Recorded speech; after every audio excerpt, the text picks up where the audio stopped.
All right, everyone. Welcome back once again to our Living Well series. I'm Shayna, one of the dietitians. Happy to have you along with us today. And for the month of February, we are focusing all on heart health. It is American Heart Awareness Month, celebrated by the American Heart Association. So we're going to chat here in a little bit as to why it's so important that we are focusing on this topic, not even just this month, but all year long. This is the agenda that we're going to be going over today. A little bit of a deep dive into what heart disease is. If you were with us last week, Charlotte gave a very nice overview of that. So we're just going to review some of that information, or maybe you're new with us today and we can go over that. Then today's focus is really going to be pinpointing cholesterol as well as fats and how they can affect your cholesterol. Throughout the presentation, we'll chat about some products and some inspiration, and then we're going to highlight California walnuts at the end and how they can play a role in our heart health. So starting off with heart disease. So heart disease, it's a term that's thrown around a lot, and maybe we don't have a clear definition for it. So what heart disease really is that it's a range of conditions that affect the heart, including coronary artery disease, arrhythmias, and heart valve problems. The biggest one that I want to really bring forward here today is this next one, that heart disease is the leading cause of death for men and women, people of most racial and ethnic groups. Okay, so it's affecting everyone. So much to the point that one person dies every 34 seconds from cardiovascular disease. Below that here, we have some more statistics. These are from 2023, although that is 3 years ago. That is the most recent data that we have. And what it's showing here is that 1 out of 6 deaths from cardiovascular disease was among adults younger than 65 years old. In the United States, someone has a heart attack every 40 seconds, and about 1 in 5 of those heart attacks are silent, meaning that the damage has been done, but the person isn't actually aware of it, that it had happened. And there you can see at the bottom an even more glaring statistic. Almost 100,000 people died in 2023 from cardiovascular disease, and that's equivalent to 1 in every 3 deaths. So this is why we're chatting about this all month long, and we like to highlight it throughout the year as well, of course, but so important really to be taking the time and focusing on our heart. So like I mentioned, today we're specifically going to get into cholesterol and fats and how that can play a role in heart health. So what really is cholesterol? Okay, cholesterol is a waxy substance that's found throughout the whole body. And usually we think about cholesterol as being a bad thing, but we actually need cholesterol. Okay, so our body needs cholesterol to build cells and help with the production of hormones and regulating vitamins that we consume. So we do need cholesterol in our bodies. But where it kind of hits that note of being bad is when we start to have too much. And high cholesterol levels are obviously a risk factor for heart disease. So how can we get too much? And that kind of comes down to this slide here about where it comes from.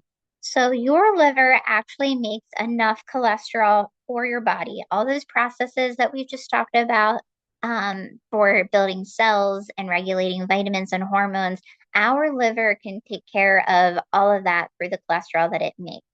But then we are getting additional cholesterol from food sources, in particular your animal food sources. Now, here's kind of the catch that I want to emphasize. Whenever we're thinking about our cholesterol being high, we're not necessarily pinpointing foods that are high in cholesterol directly. What we're really pinpointing is the fact that those foods that are high in cholesterol are also usually very high in saturated fat. And it's actually saturated fat that is that primary food source that increases the cholesterol in our body. Okay, so they might seem like they go hand in hand, they kind of do, but it's not necessarily to say that the cholesterol in this food is making your cholesterol go up. It's saying that a lot of high cholesterol foods are also high in saturated fat, and it's that saturated fat that's making your cholesterol go up. When your cholesterol goes up in your body, then that means if you're getting blood work done, those lab values are going up. So if the doctor says to you, hey, you have high cholesterol, we need to take care of that, usually they're going to break it down for you between LDL cholesterol and HDL cholesterol. So LDL cholesterol is low density lipoprotein cholesterol. It's what we think of when people think about the bad cholesterol. Why is it bad? It's because it can start to cause fatty buildup in the arteries. Okay. It hangs out in those arteries, it builds up, and then it causes that artery to become narrow, especially the arteries that are going directly to our heart or to our brain. So when that happens, you can be at greater risk for heart attack or stroke. Ideally, we like for that LDL number to be under 100. Your doctor may have a different recommendation if you have already been diagnosed with high cholesterol. Always follow whatever they suggest, but usually that benchmark number is to try to have that under 100. So on the flip side of that, your HDL cholesterol or your high density lipoprotein cholesterol, that's what we consider to be the good cholesterol. And why it's good is because it may be protective against heart attack and stroke. How that is possible is that the good cholesterol helps carry a small portion of that LDL cholesterol away from the arteries and back to the liver. But I do want to emphasize that although it is wonderful if your HDL cholesterol is high and is up there, it really is only a small portion of the LDL that they're pulling away. So it's helpful, but really the focus that we want to have is to bring down the LDL cholesterol and other methods, which today we're going to talk all about the food methods to do that. Triglycerides is another number that usually is tied along with cholesterol. It isn't necessarily cholesterol, it's a type of fat. And it's a fat that results from an excess of energy consumption. So, what I mean is, if we're consuming an excess amount of calories, that what we need, and those calories are primarily composed of fat, then that fat is becoming these triglycerides in our body. If you have high triglycerides and then you also have high LDL and low HDL, that's usually going to increase your risk of heart disease. So that's why whenever doctors do a lipid panel on you, they're usually checking out triglycerides too to see if that's going to be playing a role in your heart health. So now we're going to switch gears a little bit to fats because, as I mentioned, it's not necessarily cholesterol that we're looking for on the label if we're trying to lower our cholesterol. I know it seems crazy, I keep saying that, but it's fats that we're looking at. So, two different types of fats that we're going to be focusing on today. We have your saturated fats and your unsaturated fats. Sometimes people refer to saturated fats as the bad fat. Reason being is it's that saturated fat that may increase your cholesterol levels if consumed in excess. It's not to say that you can't have any of the foods that have saturated fat. It's saying in excess, all right? So we do want to limit that as we can. Now, in comparison to that, your unsaturated fat, that is what sometimes we call your good fat because it could potentially help lower your cholesterol. As long as we're doing it within appropriate portions, though. Okay. So you're going to see that we're going to chat about different sources of unsaturated fat. And although those things are all good foods to be incorporated, we do want to be mindful of the portion size because it is still a fat, which means it is going to come along with a chunk of calories. So if we're doing them in excess, that's not, ideal either. So it's all a balancing act between these fats. If we're looking at a label, I like to tell people don't freak out when you turn the label around. You see, oh my goodness, 17 grams of total fat. We are not necessarily looking at the total fat. All right. We want to see what is the breakdown between good fat versus bad fat. So this is our brand of creamy almond butter that you see here. And yes, 17 grams of fat, but only 1.5 gram is saturated fat, that bad fat.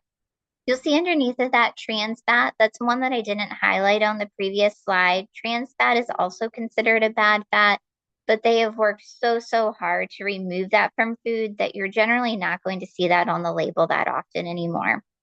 Trans fat being like a man-made fat. So as I said, 17 grams of total fat, yes, but only 1.5 being saturated, that bad fat. The rest of it is going to be that good unsaturated fat that you see there listed as polyunsaturated and monounsaturated. So, what are the different sources of saturated fats? A nice way to think about them is what they're like at room temperature. So, your saturated fats are going to be those that would be solid at room temperature. So, the fats that you're going to find in a high fat cut of beef, like all that marbling that you see inside of a steak or something, that's a solid.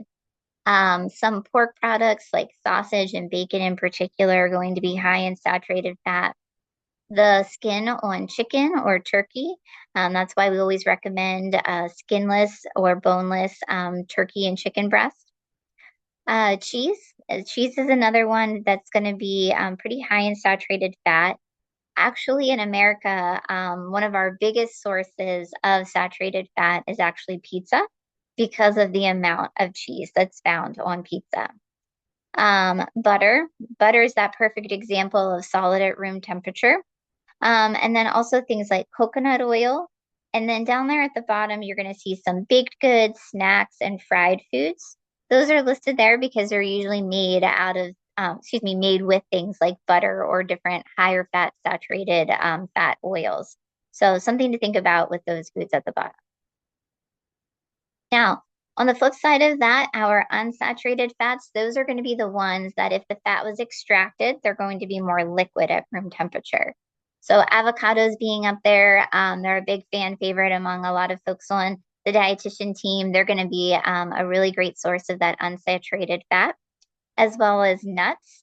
The ones that are most notable from the American Heart Association are listed here. So that being pistachios, almonds, walnuts, pecans, hazelnuts, and peanuts. Seeds. I like to list out things like chia and flax because we might not think of them being like seeds similar to pumpkin or sunflower, but they have just as much as that good unsaturated fat in them, along with things like fiber and protein too. So if you're not familiar with chia or flax seeds, those are a good seed to mix into something. So something like yogurt or smoothies or oatmeals. If you're making like a better for you muffin, incorporating them into those as well can be a nice touch. And then lastly, there at the bottom, your oils, specifically olive oil, canola oil, those are the ones that we want to try to gravitate towards to have more of that good unsaturated fat quality. Now, next up, we have omega-3. And if you do have high cholesterol, you've probably heard of omega-3 before. It's one that's really notable to help with lowering your cholesterol levels. It is a type of unsaturated fat, so those fats that we just went over that are more liquid at room temperature. And we can find omega-3 in both animal sources as well as plant sources. So for your animal sources, the ones that are going to be highest would be things like salmon and sardines. I would love to know how many folks love sardines. I feel like I usually ask that question. I don't get many people to raise their hands, but if you do like them, keep up with that because they do have a nice bit of omega-3 in them. Plant sources, canola oil, we just mentioned on the last slide, as well as walnuts. Okay. We're going to chat even more about walnuts in a moment, but very good source of the omega-3 in those. Real quickly, I wanted to point out a couple of our store brand items that can be helpful in the way of omega-3 through salmon. So one of my favorite freezer staples, I chat about it all the time, would be our Nature's Promise frozen wild caught Alaska sockeye salmon. Why I like this so much is that they're individually wrapped. So if you're just cooking for one, cooking for two, you can just pull out what you need and you're good to go. I also love something like a frozen salmon, or down on the bottom left, we have a canned salmon. Because, sometimes you pick up fresh salmon and your plans change. Something comes up and maybe that salmon ends up getting wasted. Whereas it's a much more cost-effective direction, and you can always have it on hand if your plans change. Also on the top left there, I want to point out in our deli section, we have a lot of grab and go type meals. This is a grilled salmon dish. So you're getting the wonderful omega-3 from the salmon. On the bottom of that, we have a mixture of brown rice, so a nice chunk of fiber there that's helpful for your heart. And then paired with a lot of veggies like carrots and broccoli, also in the way of fiber, going to be helpful to your heart. You just pop that in the microwave. So if you're looking for a quick and easy lunch, dinner, you're on the go, these are things that you can pick up in our stores to help you with that. Now we're going to switch gears a bit to the plant-based sources, right? Yes, salmon is a wonderful source of omega-3, but not everybody loves fish. So there are some other directions that you can go to still reap that omega-3 benefit from plant-based sources, and walnuts are definitely the way to go with that. So here we're featuring California walnuts. This is pulled directly from their website. I really love this chart here. It's showing that walnuts, the only nut with what we consider an excellent source of omega-3 ALA. That's just a different type of omega-3, all of which is great for our cholesterol. So you have to meet certain criteria to be considered a good source or an excellent source of a certain nutrient. And because of the amount of omega-3 that you see here in walnuts, they can be considered an excellent source. You see pistachios, peanuts, almonds, they're at 0. Pecans just have a little bit, but walnuts there in 1 ounce have that 2.5 grams of omega-3 ALA. So not only are they considered an excellent source of that, but they also are going to give you 4 grams of protein, 2 grams of fiber. Once again, fiber being another nutrient that can be very beneficial to help lower our cholesterol. And then also they're considered a good source of magnesium. So if you want to find out some more nutrition info about the California walnuts, I definitely invite you to check out their website. A lot of great information there. But like I said, I feel like this chart is pretty powerful with how much omega-3 they're going to contain. If you're wondering, like, well, what's an ounce? Like, really, what is a serving? Because remember in the beginning, I said, although these are good things, we still want to be watching the servings because they are still considered a fat, which is going to be calories, all good, nutrient dense calories, but we do still want to follow the serving. So once again, this is from their website, and I thought that it was a really good tool to show that that 1 ounce recommendation is going to be equivalent to about a quarter of a cup, which if you're counting them out is going to be between 12 and 14 walnut halves or a handful. Okay. But we just, once again, want to be mindful. We're going in for handfuls. We want to make sure that we stop at that handful. But having a daily handful a day can be potentially very beneficial for your cholesterol. Well, go that direction. Sorry, guys. Now my PowerPoint is moving ahead in front of me here. But the previous picture was showing that our brand of walnuts and our store brand is sourced from California. They are the California walnuts. So definitely feel free to pick those up, whether it's just for snacking or to incorporate into recipes like you see here. This is a recipe that I made a few weeks ago using our brand of walnuts that are sourced from California. This is a walnut pesto pasta that you can find on their website. It was super simple to make. You're making the pesto with walnuts compared to your typical pine nuts or something that you would usually find in a pesto sauce. So if you're looking to mix it up a bit, I definitely would recommend this recipe. It's a good one. Let me pull it up for you here. I'm going to stop sharing that screen and reshare their website. So you should be seeing their website now, California Walnuts. As you can see, it's going to have all about walnuts, different how-to information with how to store them and so forth, nutrition information, as well as the recipe. So this is that recipe that I just mentioned to you with the walnut pesto. Really beautiful, simple nutrition information there is on the right. But as you can see, it's not a whole lot of ingredients. You're making that pesto with the walnuts and parsley instead of basil. It's a very nice pairing between the herbs and the walnut there. So definitely a good one to check out, as well as all of their other recipes. They have some unique takes on them. So definitely give that a gander there. Okay. Going to stop sharing that and go back to our presentation to finish up here. So if you are looking for some more information about heart health, I definitely encourage you to follow through with the rest of our series for this month. So next Wednesday, the 18th, Joni will be on and she's going to touch base on sodium and how it can affect our blood pressure. And then Jenna will be wrapping up the month on the 25th with a Q&A. Okay, so some heart health questions that you can ask her that she can help you out with. And then in the middle of that, if you want to learn even more about, California walnuts, next Thursday, Jenna will be doing her Behind the Brand class to take a bigger and deeper dive into that brand and how it can be helpful in your daily nutrition goals. So thank you guys so much for hanging out with me today. I hope you learned some good information for your heart health specific to fats and cholesterol. I hope you have a great rest of your day. I do see that we have a couple of questions in the Q&A, but at this time I am going to stop our recording. And if you need to leave, definitely understand. But if you want to hang around for some questions, we will tackle that now. Or if you have some more that you want to put in the Q&A box, that is fine. But otherwise, thank you and take care.